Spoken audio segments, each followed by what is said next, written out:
ও এই রং দোনো রং থেকে কিছু কিছু রং এনে দাও না, তুমি মনের মাধুরী সাজে মিশিয়ে আমাকে আপন করে নাও না। তুমি কি জানো না আকাশ কেমন করে মিশে সাগরে? তুমি কি বুঝো না আমার যত গান তোমাকে ঘিরে? তুমি এমন কেন, বুঝিও কি কিছু বুঝো না। আসসালামু আলাইকুম এভরিওয়ান। মিউজিক ইউজ করলে কপিরাইট আসে, তাই ভাবলাম আমার বন্ধুদেরকে আমি এখন থেকে আমার বেসুরা গান শোনাবো।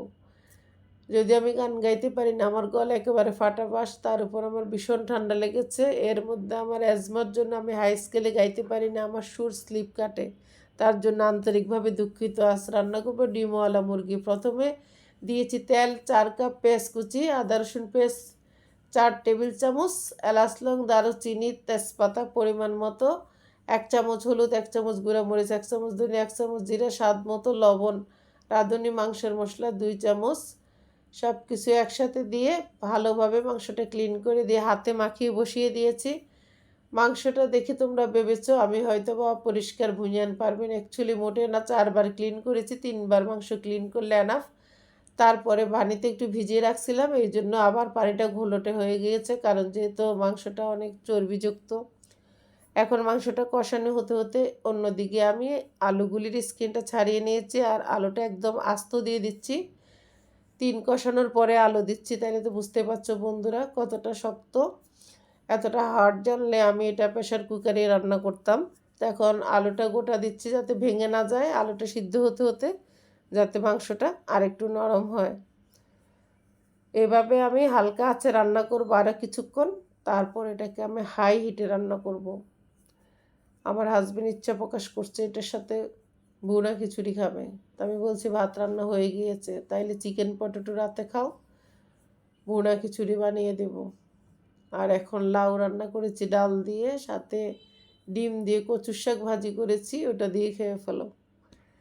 এটা হচ্ছে আমার chicken potato look almost done. আগে হচ্ছে দর্শনদারি, পরে হচ্ছে গুণ বিচারি। দেখতে তো সুন্দর দেখা যাচ্ছে, ইনশাল্লাহ খেতেও মজা হবে। তবে সুন্দর জিনিস সবসময় ভালো হয় না, তবে সুন্দর মনের মানুষ আজীবনই সুন্দর। যাই হোক, এটা কথা কথিত, কালো মনের মানুষও অনেক সুন্দর হয়, সেটা বলে লাভ নেই। আবার অনেক সময় অনেক সুন্দর মানুষও অনেক কুৎসিত হয়, তাই না? এটা ডিপেন্ড করে মেন্টালিটির উপরে, বিহেভিয়ারের উপরে। তো বন্ধুরা, এরকম ডিমওয়ালা মুরগি কার কার পছন্দ বলো। এটার একদম মাংসের মধ্যে স্কিনটা ছিল, দেখতে অনেকটা লুকটা হাঁসের মাংসের মতো এসেছে। ইনশাল্লাহ খেতেও মজা হবে। এটা হচ্ছে ডিমওয়ালা মুরগির ফাইনাল লুক। আজকে আমার বাসায় তোমাদের সবার দাওয়াত। যে মুহূর্তে আমার ভিডিওটা দেখছো, চলে আসো, একসাথে বসে সবাই মিলে লাঞ্চ করি। তো বন্ধুরা, সবাই কেমন আছো? আই হোপ ভালো, প্রত্যাশাও তাই। সবাই ভালো থাকো, সুস্থ থাকো।